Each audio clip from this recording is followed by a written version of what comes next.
I've created a new extension for Chrome, and the purpose of it is to help make you more aware of what's going on behind the scenes. It does two things. The first is if you're in Gmail on Chrome and you open it up, and if you don't move your cursor, it will tell you in the center of your screen who sent the email. And as soon as you move your cursor, it goes away. And what that does is it helps you possibly know that, is that a legitimate, does that look legitimate or not?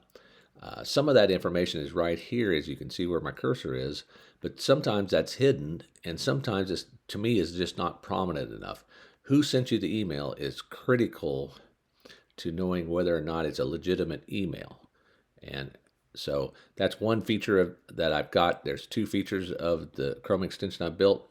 The second is when you hover over a link, it will pop up and tell you where it's coming from. Again, at the very bottom left of your computer screen in Chrome, sometimes it'll show you that, but it's not prominent enough. I'm going to make it prominent so people go, okay, that doesn't look real, that domain looks a little sketchy possibly, and maybe I won't open that.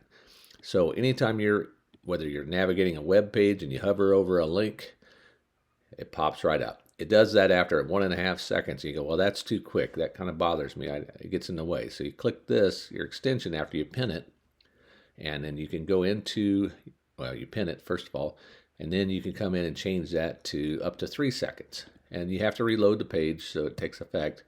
But any web page you go to after this, or even this one, hover 1, 2, 3, extension pops up.